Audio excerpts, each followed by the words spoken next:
Top Gun Tom Cruise is all in on this weekend's big event, the World Cup final. In 2007, Lionel Messi posed for a photo holding a 6-month-old baby. Today, that baby is trying to take his crown. One seat to watch it happen was listed at $2.3 million.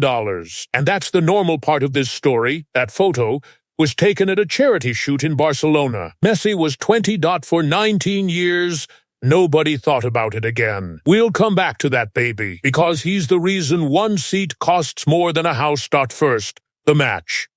Sunday, July 19th, Spain versus Argentina, 3 p.m. Eastern, in New Jersey. It's the last of 104 games, 48 teams, 3 countries.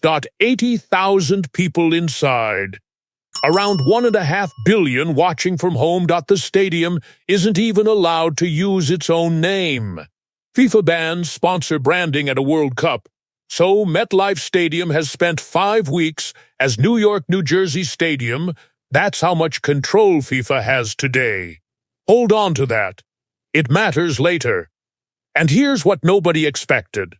The football has somehow become the smallest story of the day. FIFA didn't build a match today. It built a show. And the guest list is genuinely hard to believe. For 96 years, the World Cup final has never had a halftime show. Not once. Today, that changes. Madonna, Shakira, BTS, Justin Bieber, all 4 co-headlining. 11 minutes. 4 of the biggest acts alive, sharing a stage for less time than a coffee break. And none of these bookings are random. Madonna is 67 and just dropped a new album. BTS won Artist of the Year at the American Music Awards. Bieber headlined Coachella in April. Shakira's the veteran. She sang Waka Waka for the 2010 World Cup.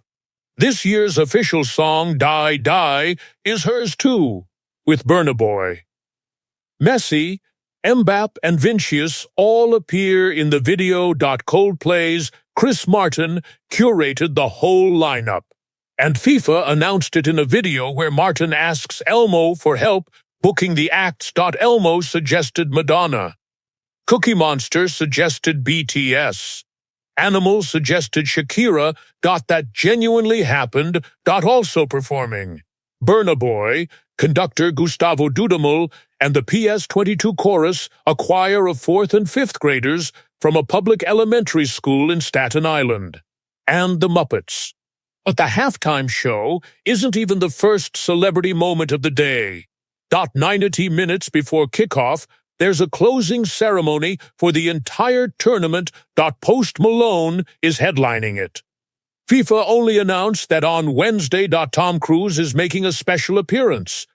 Nobody has said what he's actually doing. He jumped off a stadium roof at the Paris Olympics, so nobody's ruling anything out. Robbie Williams, Nicole Scherzinger, and Laura Pausini are all performing. Jennifer Hudson sings the American anthem. She's one of the few people alive holding an Emmy, a Grammy, an Oscar, and a Tony. And iShowSpeed is on the official bill. Real name, Darren Watkins Jr. He released a World Cup song this year, and FIFA added it to the tournament's official album. A YouTuber earned a booking at the World Cup final. That's 2026. Now look at the stands. 3 sitting heads of state will be inside that stadium. President Donald Trump is attending his first match of the entire tournament. Mexico's President Claudia Sheinbaum is going. So is Canada's Prime Minister Mark Carney. 3 host nations. 3 leaders. One afternoon, Argentina's President Javier Milei isn't going. Around them is the same crowd that's followed this tournament all summer. Brad Pitt, Jay-Z, Tom Brady, Ryan Reynolds, Canelo Alvarez, Salma Hayek, Paris Hilton. Mick Jagger watched the semifinal in Atlanta. Travis Scott brought his kids to the Houston match. Drake went to Portugal's game in Toronto and met Ronaldo backstage. Portugal got knocked out 1 round later. The internet called it the Drake curse. Again, but the person everyone's actually watching is Trump.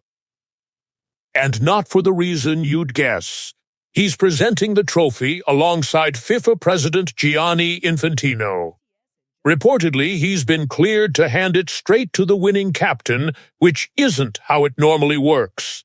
And 2 weeks ago, something happened that turned that handshake into the most loaded moment of the day. American striker Valerian Balogun got a red card against Bosnia. Under the rules, that's an automatic one-game ban. He'd miss the next match against Belgium. Then, Trump called Infantino personally and asked him to review it. FIFA suspended the suspension. Balogun played. The reaction was instant. UEFA European football's governing body said FIFA had crossed a red line. Belgium's Football Association said it was astonished. Belgium's coach joked that the 5th of July had apparently turned into April Fool's Day. Trump's answer was simple. He said all he did was ask for a review.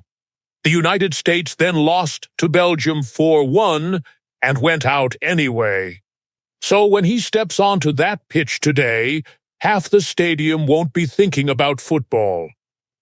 But none of that explains a $2.3 million ticket.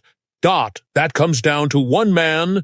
Lionel Messi is 39 years old. This is almost certainly the last World Cup match he will ever play. He's scored 8 goals in this tournament and set up 4 more. Argentina are chasing back-to-back World Cups, and nobody has managed that since Brazil in 1962.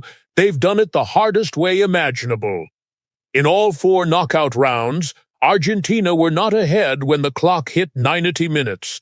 They won every single one of them. But here's the moment that tells you what today really is.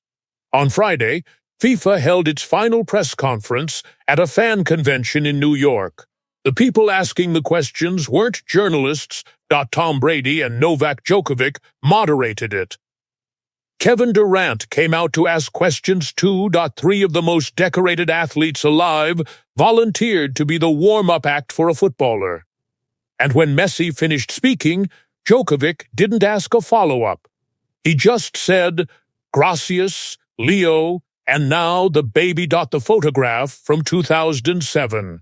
Messi, 20 years old, holding a 6-month-old at a charity shoot in Barcelona. That baby grew up to be Lamine Yamal. Today, Yamal is Spain's biggest star. He's still a teenager. And in a few hours, he walks out against the man who was holding him. Messi is playing the last World Cup of his life. The person standing in his way is someone he once cradled for a photo. Almost 20 years apart in the same stadium, on the same afternoon, that's your $2.3 million ticket. Not the football. Not Madonna. Not the presidents. 80,000 people paid whatever it took to be in the room the last time Lionel Messi plays in a World Cup. There's one moment left today that could go badly wrong. Give me 90 seconds, and you'll know exactly when to watch for it. The closing ceremony starts 90 minutes before kickoff. Post Malone, Cruise, Williams, Scherzinger, Pausini, I show speed, Jennifer Hudson sings the anthem. Kickoff is 3 p.m. Eastern on Fox, with Telemundo carrying the Spanish broadcast. The halftime show lands around 3:45. And when it does, watch the clock. Football's laws say halftime cannot exceed 15 minutes. Reports say today's could stretch to 30.